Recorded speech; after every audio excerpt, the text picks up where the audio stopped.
السلام علیکم ورحمۃ اللہ وبرکاتہ۔ میں ہوں آپ کا خادم روحانی معالج قاری محمود الحسن نقشبندی اویسی۔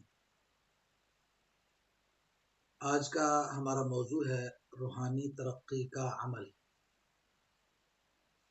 اللہ رب العزت نے ہر انسان کی روح میں یہ کیپیسٹی رکھی ہے کہ وہ اپنی روح کو طاقتور بنا سکتا ہے۔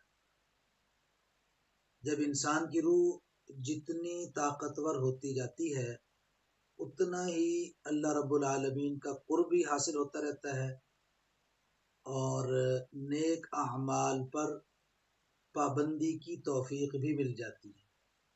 یوں سمجھیں کہ استقامت کی توفیق مل جاتی ہے، اور استقامت ہی بڑی کرامت ہے۔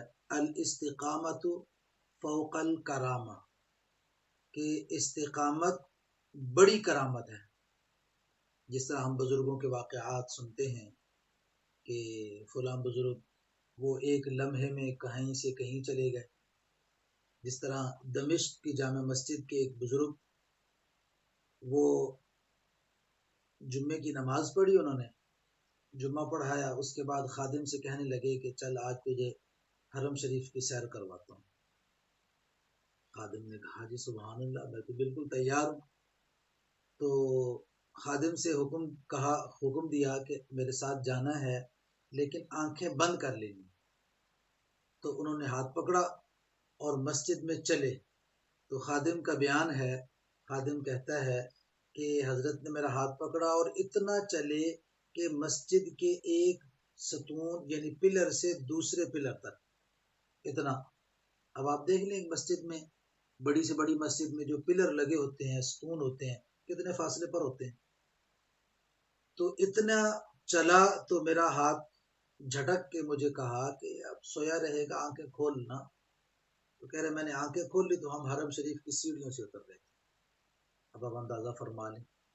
تو یہ ساری چیز ہوتی ہے کہ جب انسان کی روح طاقتور ہو جاتی ہے، سفر کرنا کوئی مشکل نہیں رہتا، معاملات کو سلجھانا کوئی مشکل نہیں رہتا۔ تو اس لیے روحانی ترقی کا عمل ہر مسلمان کو کرتے رہنا چاہیے۔ اور پھر یہ مبارک ماہ رمضان، یہ تو ہے ہی روحانی ترقی کا عمل کہ انسان روزے رکھتا ہے، خواہشات کو چھوڑتا ہے، نفس کے خلاف صبح سے شام تک کھانے پینے سے اور لغو اور بیہودہ کاموں سے اور باتوں سے رکا رہتا ہے۔ اس سے انسان کی روح جو ہے وہ طاقتور ہوتی ہے۔ تو ان تمام اعمال کے ساتھ جو رمضان المبارک کے ہیں یہ ساتھ کرے، اور اس کے ساتھ اسم ذات لفظ اللہ اس کا ذکر کرے، ہماری ترتیب کے مطابق کرے گا تو انشاءاللہ الرحمن ہمارے بزرگوں کی نسبت بھی حاصل ہوگی اور روح طاقتور اور مضبوط بھی ہوگی۔ تو اس کی پہلی سیڑھی، پہلا سٹیپ، پہلا درجہ وہ یہ ہے کہ ہر نماز کے بعد 1000 مرتبہ لفظ اللہ پڑھنا ہے۔ اللہ اللہ اللہ اللہ اللہ، اس طرح ہر نماز کے بعد، فجر، عصر، کیونکہ ان دو نمازوں کے بعد سنتیں وغیرہ نہیں ہیں تو لہٰذا نماز کے فوراً بعد بغیر بات کی یہ شروع کر دیں۔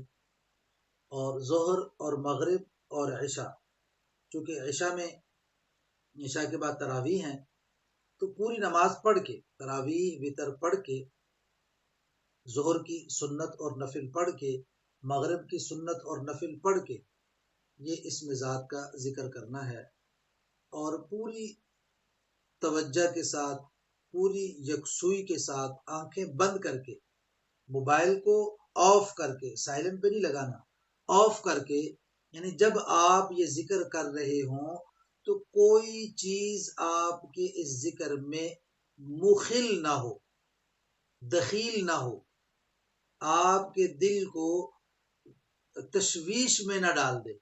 تو اس طرح آپ نے یکسوئی کے ساتھ یہ عمل کرنا ہے تو انشاءاللہ ہر دوسرے دن آپ کو خود پتہ چلے گا کہ آپ کا قلب، آپ کا دل، آپ کی روح یہ مضبوط ہوتی جا رہی ہے، اور نیک اعمال کی طرف رغبت بھی ہونا شروع ہو جائے گی۔ تو یہ پہلا درجہ ہے۔ تو انشاءاللہ دوسری مجلس میں انشاءاللہ ہم اس سے آگے والا درجہ بھی پر بات کریں گے انشاءاللہ۔ تو اللہ تبارک و تعالی مجھے آپ کو اپنا قرب نصیب فرمائے، اور ہماری روحوں کو مضبوط اور ترقی نصیب فرمائے۔